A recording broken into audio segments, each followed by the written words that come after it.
I can almost guarantee you are undercharging for your services. Hi there, my name is Bob Seebohar. I'm the owner of Energy Performance, and you've been watching my videos for a little bit now. So welcome back to this one. This video is undercharging. That's how I'm titling it. So here's the thing. I'm not going to tell you how to price your services, although I might kind of loop that in from here and there. But this is one of the biggest, absolutely biggest stressors that a lot of health and nutrition professionals have is how much to charge. And the reason I open this up by saying I guarantee you're undercharging is because we all do. Absolutely. Now, there are some caveats here, and let me just throw these out at first so I can get talking about really what I want to.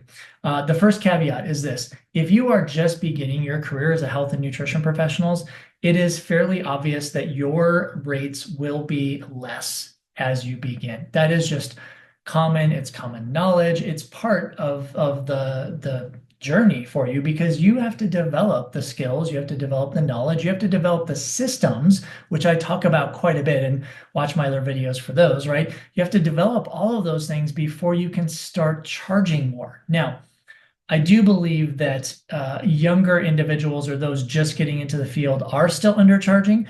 But that said, I'm not going to talk about that right now. So I'm talking about you probably somewhere in the middle, maybe middle to late times of your career. Let's just say middle, right? Because that's usually when people are really struggling with this. So this whole undercharging thing. One thing that I've struggled with in my career is what's the sweet spot, right? But before that, I think you have to ask a question to yourself. What kind of clients do you want to attract? Okay. Now, hear me out here. And you can actually relate this to you in your purchasing psychology when you purchase things. Okay. So kind of keep that in mind as I'm talking about this. Okay. So say, for example, you are going to buy a pair of shoes. Okay. And the pair of shoes are $100. Alternatively, there are a pair of shoes that are $300. In your mind, what are you thinking? Just take a second. What are you thinking? What is the difference between a $100 pair of shoes and $300 pair of shoes? Okay. That is exactly what your clients are also thinking. So let's just use the example of an hourly rate. I'm not a huge fan of that. A lot of one-on-one, a little bit here and there to build your business, yes. But as you've listened to my other videos, there are better ways to get away from most of that one-on-one. But let's just use it as an example, okay? Say you charge $50 an hour, okay? And your competitor down the road or in your same area, wherever it is, online, they charge double. So they charge $100 an hour. Now, you have the same clients coming to both of you. What are your clients going to be thinking? Okay, now remember again, these aren't shoes that you're selling. You're selling transformation. You're selling better health, optimal performance, better longevity, maybe reducing pain and suffering, whatever it is, right? If they have a disease state, you're helping with that. So it's not necessarily you're selling a product, right? You're selling service, a service that is related to health and longevity and performance and fitness and feeling better, right? You need to keep that in mind because when people are looking at that $50 an hour, they are the ones who are looking for deals. They are also the ones that will not put a lot of time into the work that you will do with them. So there's a wonderful saying that I love using all the time, right? If you really think about this whole money psychology, okay? When people pay more, they pay more attention and they are more accountable and more engaged. So that client who goes for that $50 an hour will not be as engaged and accountable as they will if they're going to spend $100 an hour. Think of the shoe example again. If you're going to spend $100 on a pair of shoes versus 300, which ones are you going to baby a little bit more? Which ones are you going to make sure you clean after every time you wear them? You're going to put them neatly in your closet, make sure there's no scuffs on them. Obviously the $300 because you are more invested, you are more accountable to that pair of shoes. It works the same way because it's all about money psychology, okay? So first thing, you are undercharging. We all are, right? I have battled with this throughout my career. In fact, every single year I increase my service rates, whether it's programs or packages or any other services, because what do we want to do? We want to help people, right? Now you can use the argument, well, wait a second, if I charge too much, then people won't come and hire me or my services, therefore I'm not going to help anyone. I get that. Absolutely. That's something that I used to think of too. But think of this. Are you in this for sheer volume of people that you're trying to help, where maybe your services get watered down?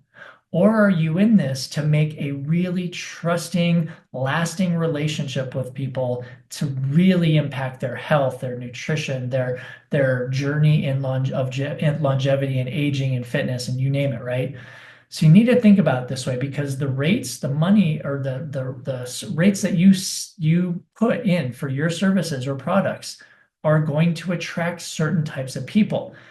If you are charging less, it will attract those who do not want to put a lot of time and effort into it, right? They don't think there's a lot of skin in the game.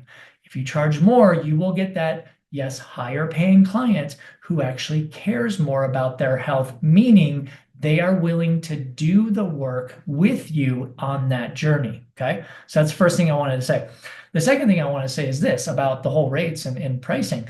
Just because you have low rates doesn't mean people will actually purchase anything from you.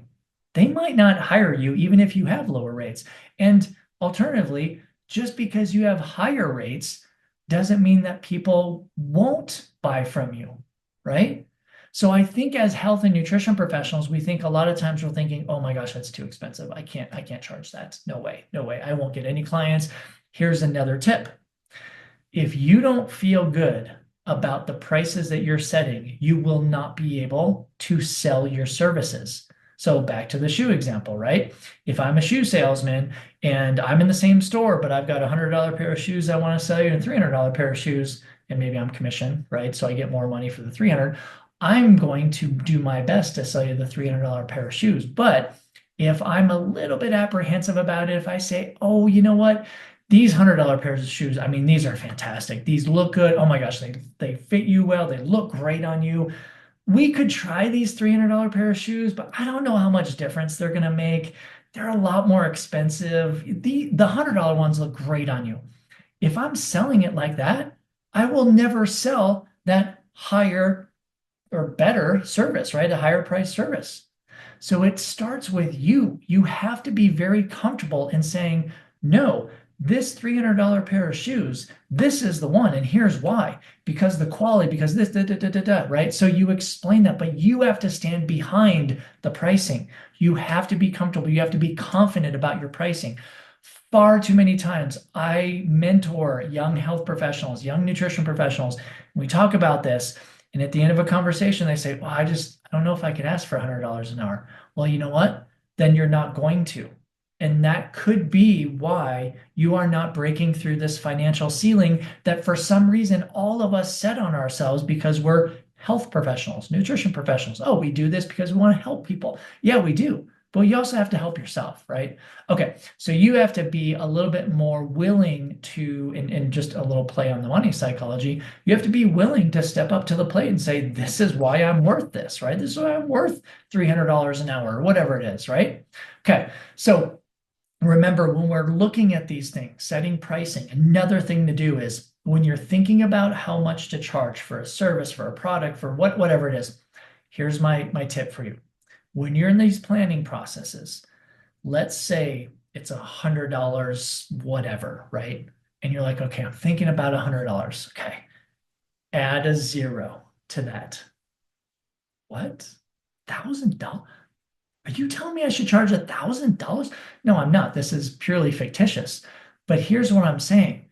When you add a zero to what you're thinking for a product or a service, it encourages you, it almost forces you to develop a better service. So what you want to do is provide a higher level service because you can also charge more for that service and you can get on board with that service and thus you can sell that service to potential clients. So if you're thinking, oh, hey, I'm thinking about setting my hourly rate. I'm thinking it needs to be $100 an hour. I'm going to give X, Y, Z. No, don't think that yet.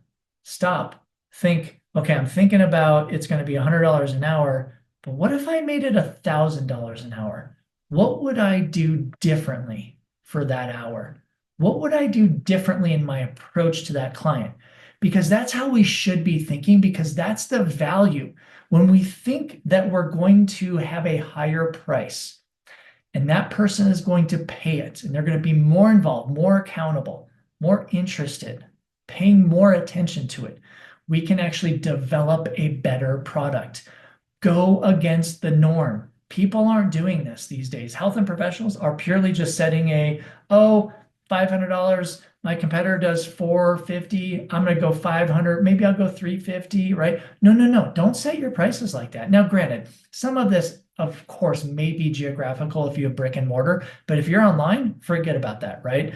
The only thing that will really separate is how many years you've been in this business. So again, if you're just beginning, you still want to incorporate a lot of things I'm talking about, but maybe not right now. Keep it in the back of your head, right? But in the future, you want to be able to, kind of point yourself a little bit more to the clients who will be more engaged, more accountable, pay more attention.